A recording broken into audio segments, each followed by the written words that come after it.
De l'incohérence. Les hommes conviennent facilement de certaines de leurs misères, mais pour d'autres, ils font difficulté. Ainsi, personne ne conviendra qu'il soit toqué ou inintelligent, mais tout au contraire, tu entendras dire à tout le monde « Plût au ciel que j'eusse autant de chance que d'esprit ». Ils conviennent facilement de leur timidité et disent « Je suis un peu timide, j'en conviens. Par ailleurs, tu ne trouveras pas que je sois un sot. » De l'intempérance, on ne conviendra pas facilement, et de l'injustice, pas du tout. De l'envie non plus, absolument pas, ni de l'indiscrétion. De la pitié, la plupart des gens conviendront. Quelle en est donc la raison?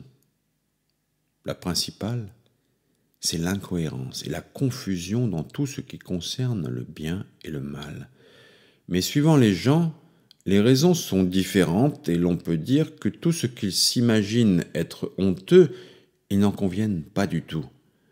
On s'imagine que la timidité est le fait d'un bon caractère ainsi que la pitié, tandis que la sottise paraît être le fait d'une âme d'esclave. Et les fautes contre la société, ils ne les admettent nullement. Pour la plupart des erreurs, la raison principale pour laquelle on est porté à en convenir, c'est qu'on s'imagine y découvrir un élément involontaire, comme dans la timidité et la pitié. Et si on doit s'avouer intempérant, on met en avant l'amour, afin d'être excusé comme d'un acte involontaire. Quant à l'injustice, on ne s'imagine nullement qu'elle soit involontaire.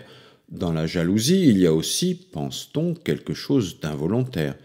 C'est pourquoi on finit également par en convenir.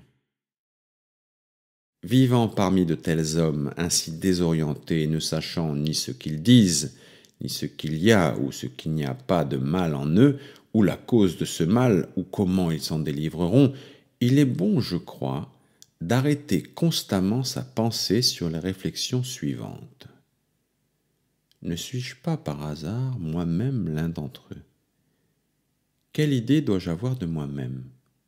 Comment est-ce que je me conduis? Est-ce vraiment comme un sage? Est-ce vraiment comme un homme qui se possède? Puis-je dire moi aussi que j'ai été préparé à toute éventualité? Ai-je, comme il convient à un homme qui ne sait rien, la conscience que je ne sais rien? Vais-je à mon maître comme aux oracles, prêt à obéir? Ou moi aussi, plein de morve, ne vais-je à l'école que pour apprendre l'histoire des doctrines et pour comprendre les livres que je ne comprenais pas auparavant et, le cas échéant, pour les expliquer aux autres? Homme, chez toi, tu as boxé avec ton petit esclave, tu as mis le désordre dans ta maison, tu as jeté le trouble parmi tes voisins, et tu viens à moi avec des mines solennelles comme un philosophe, et après t'être assis, tu juges comment j'ai expliqué mon texte, comment, que vais-je dire, j'ai bavardé sur tout ce qui me passait par la tête? Tu es venu rempli d'envie, humilié, parce qu'on ne t'a rien envoyé de chez toi, et pendant toute la leçon, tu es assis, n'ayant d'autre préoccupation que de connaître les sentiments de ton père ou de ton frère à ton égard. Que dit-on de moi là-bas? À ce moment, ils pensent que je fais des progrès, et ils disent « il reviendra sachant tout ». Je voudrais bien évidemment rentrer chez moi sachant tout, mais cela demande beaucoup de peine, et personne ne m'envoie rien, et à Nicopolis, les bains sont sales. Je suis mal là où j'habite, mal ici. Et puis on dit « personne ne retire aucun profit de l'école ». Mais qui donc vient à l'école, qui, je vous le demande, pour obtenir sa guérison? Qui vient pour soumettre ses jugements et les faire rectifier? Qui vient y prendre pleine conscience de ce dont il a besoin? Pourquoi donc vous étonnez si ces jugements que vous apportez à l'école, vous les remportez de nouveau? Vous n'êtes pas venu, en effet, pour les déposer ou pour les corriger ou pour en changer. Mais comment? Bien loin de là. Voyez plutôt, du moins, si vous avez obtenu ce précisément pourquoi vous étiez venu. Vous désirez pouvoir pérorer sur les préceptes de philosophie? Mais quoi? N'êtes-vous pas devenu plus beau parleur? Ces préceptes ne vous fournissent-ils pas une matière pour exhiber vos petites questions? Ne résolvez-vous pas des syllogismes, des arguments équivoques? N'examinez-vous pas les prémices du trompeur, des arguments hypothétiques? Pourquoi donc vous fâcher encore si vous obtenez le résultat que vous êtes venu chercher? Oui, mais si mon petit enfant vient à mourir, ou mon frère, ou si moi-même je dois mourir ou subir la torture, à quoi me serviront toutes ces belles choses? Mais est-ce bien pour cela que tu étais venu? Est-ce bien pour cela que tu t'es assis à mes côtés? Est-ce bien pour cela que tu as jamais allumé ta lampe ou que tu as veillé? Ou quand tu sortais dans tes promenades, as-tu jamais posé devant ton esprit quelque représentation au lieu d'un syllogisme et l'as-tu examiné avec tes compagnons? Quand donc? Et puis vous dites, inutiles les préceptes. À qui? À ceux qui ne s'en servent pas comme il faut.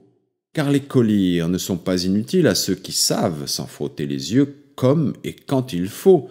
Les cataplasmes ne sont pas inutiles, les haltères ne sont pas inutiles, mais il y en a pour qui ils sont inutiles.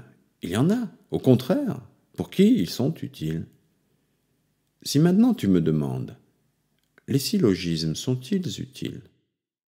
Je te répondrai qu'ils sont utiles, et si tu veux, je te démontrerai comment. Mais à moi, de quelle utilité m'ont-ils été? Homme, tu ne me demandais pas, n'est-il pas vrai, s'ils te sont utiles à toi, mais s'ils sont utiles en général. Que le malade atteint de dysenterie me demande si le vinaigre est utile, je lui dirai qu'il l'est. Mais à moi, est-ce utile? Je répondrai non. Cherche d'abord à arrêter ton humeur, à cicatriser ton abcès.